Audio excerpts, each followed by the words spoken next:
There's this hidden language that you see and hear every single day. It's in every movie you watch, every show you binge, even scrolling through your phone. It's the language of camera angles. And it's how filmmakers get us to feel things, to feel big or small or scared or triumphant, a lot of the time without us even realizing what they're doing. So think about this. Have you ever been watching a movie and just felt, wow, that hero looks absolutely epic? Or maybe you felt a real pang of sadness for a character who just seems totally lost in the world. Well, the secret to that feeling isn't always the acting or the music. A lot of the time, it's something much simpler. It's just where they decided to put the camera. And that is exactly what we're going to break down today.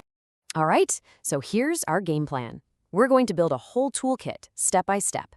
First, we'll talk angles of power. Then, framing your subject. After that, controlling scene and scale. Then we'll get into the fun stuff, the director's special tools. And finally, we'll see how to put it all together by stacking for maximum impact. Ready? Let's do it. Okay, first up, angles of power. This one is all about the vertical. I mean, just by moving the camera up or down a few feet, a director can tell you everything you need to know about who's in control and who's, well, not. This is like the absolute foundation. It's so simple, but so powerful. You've got your low-angle shot where the camera is looking up at someone. Instantly, they look dominant, powerful, larger than life. Just think of any shot of a classic villain like Darth Vader. They're almost always shot from below to make him seem huge and intimidating. Now flip that around, point the camera down on someone, and that's a high-angle shot. All of a sudden, that same character looks small, weak, maybe even helpless. It's a total power play done with just a simple camera tilt. So now let's push this to the absolute limit. On one end, you have the worm's eye view. You are literally on the ground looking straight up. This is the shot that makes a skyscraper feel like it's touching the clouds, or makes a monster feel absolutely massive. And on the other extreme, the bird's eye view. The camera is directly overhead looking straight down. This completely changes things. It pulls us out of the scene, makes us feel detached, almost like we're a god looking down at a map. You see this all the time in huge battle scenes, right? It's perfect for showing epic scale. Okay, so we've got up and down covered. Now let's look at the next piece of the puzzle, the horizontal axis, because where you put the camera from side to side completely changes how we connect with a character. So let's start with our baseline, the straight-on shot. The camera is at eye level, looking right at the subject. This is the most neutral, most direct way to film someone. It feels honest, you know? It's like you're just having a conversation with them, looking them right in the eye. No tricks, no funny business. But of course, we don't always look at people head-on. If you shift the camera to the side, you get a side profile. This can feel a little more objective, almost like you're just observing them from a distance. Then there's the three-quarter view, where the subject is turned just a little. This one is everywhere because it's super flattering and just feels really natural and engaging. And finally, the two-shot. This one's special. It's not about one person anymore. It's about the relationship between two people. By putting them both in the frame, the director is screaming, hey, their connection or their conflict is the most important thing happening right now. So we've got our vertical angles for power and our horizontal angles for perspective. Now we got to add the third dimension, distance. How close or far away the camera is, well, that controls everything from emotional intimacy to our understanding of the world itself. Let's start with the two extremes again. On one hand, you have the extreme close-up, the ECU. The camera gets right in there, uncomfortably close. We're talking just an eye or a hand or a bead of sweat. It's incredibly intense. It forces you to feel what the character is feeling. But then, you can pull all the way back to an extreme wide shot.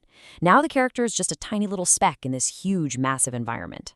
This is perfect for showing off an epic location or for really driving home how isolated and alone someone feels. And of course, there's a whole range in between those two poles. The classic close-up just frames the face, connecting us to their emotions while they're talking. Pull back a bit to a medium shot, usually waist up, and things feel more conversational.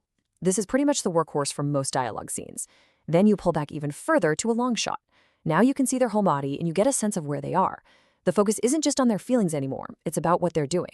Okay, we have covered the absolute fundamentals, the meat and potatoes of camera work. Now it's time to get a little weird with it. These are the special tools directors use to add some spice, to break the rules, and to really mess with our heads in the best way possible. First up, the Dutch angle. You've definitely seen this one. It's so simple. You just tilt the camera. The horizon isn't flat anymore, and right away, as a viewer, it just throws you off balance. Something feels off. So why on earth would you do that? Well, it's a visual signal that something is wrong. It's fantastic for creating tension or making you feel disoriented. Directors like Tim Burton use it constantly to make their worlds feel a bit unsettling and quirky. Or think about the old Spider-Man movies. They use Dutch angles to make the action feel more dynamic, more like a comic book panel.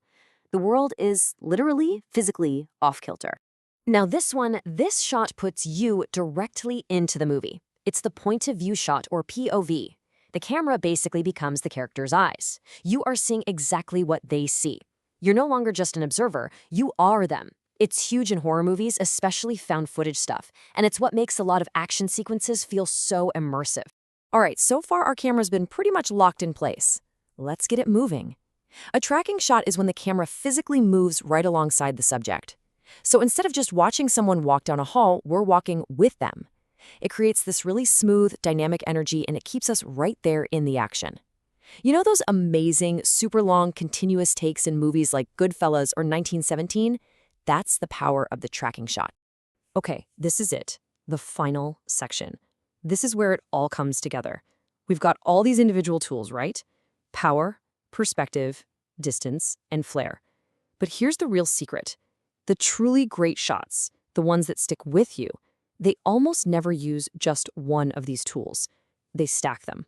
They combine them to create one single, incredibly powerful image. And this right here is the biggest takeaway. The real artistry isn't about choosing a low angle or a close-up. No. It's about asking what kind of low angle and how close up. And hey, maybe should we tilt it a little? It's the combination. That's where the magic happens. So how do you actually stack a shot? Well, you can think of it like a 4-step checklist. First, choose your power with a vertical angle. Second, set your perspective with a horizontal angle. Third, define your world with your distance. And finally, if it feels right, add that extra flair with one of those specialty shots. Okay, let's bring it all home with our heroic banana. A simple low angle makes it look strong, sure. But what about a low angle extreme close-up with a Dutch angle? Wow. Now that tells a whole story, doesn't it? The low angle makes it feel powerful. The extreme close-up makes it feel intense and personal. And the Dutch angle tells us this is all happening in a moment of chaos. See? You've just used 4 separate tools to create one single precise emotion. That, right there, is the language of the lens. So here's my challenge to you.